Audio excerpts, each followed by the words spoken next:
பிறந்தநாள் வாழ்த்துக்கள் வானதி சீனிவாசன் அக்கா. பெண் அரசியல்வாதியோட பேரை சொல்லு அப்படின்னு கேட்டா நம்ம விரல் விட்டு எண்ணி சொல்லிடலாங்க. அதுல ஒருத்தங்க தான் வானதி சீனிவாசன் அக்கா.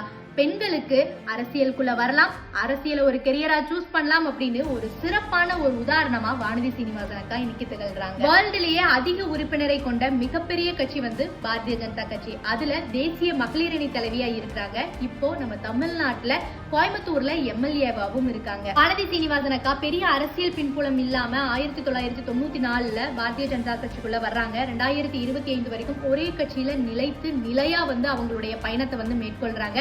பல வெற்றி தோல்விகளை பார்த்து பல முக்கிய பதவிகளை வகித்து அவங்களுடைய பயணம் அப்படிங்கிறது மிக நீண்ட தூர பயணமா இருக்குங்க. அக்காவுடைய நீண்ட நிலையான பயணத்தால ஆஸ்திரேலியா கவர்மெண்ட் அங்க இருக்கிற பெண்களுக்கு அரசியலோட முக்கியத்துவத்தை உணர்த்தணும் அப்படிங்கிறதுக்காக வானதி சீனிவாசன் அக்காவை இன்வைட் பண்ணி அங்க மோட்டிவேஷன் ஸ்பீச் கொடுக்க வச்சிருந்தாங்க.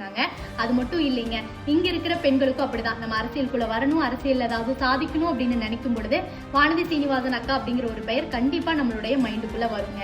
இது மட்டும் இல்லாம அந்த தொகுதி மக்களுக்கு பெண்களுக்கு இலவசமா நாப்கின் வழங்குறது, சுத்திகரிக்கப்பட்ட தண்ணீர் அந்த பகுதி மக்களுக்கு வழங்குறதுங்க, ஞாயிறு தோறும் இலவசமா மருத்துவ முகாம் நடத்துறது, அமுதம், ஆலயம், மோடியின் மகள் அப்படின்னு பல நல்ல திட்டங்களை அங்க இருக்கிற மக்களுக்காக வானதி சீனிவாசன் அக்கா வழங்கிட்டு இருக்காங்க. சோ அவங்களுடைய மக்கள் பணி மேலும் சிறக்கணும், அவங்களுடைய ஒவ்வொரு படிக்கட்டுகளும் இனி வெற்றி படிக்கட்டுகளாக இருக்கணும் அப்படின்னு நம்ம இறைவனை வேண்டிக்கலாம்.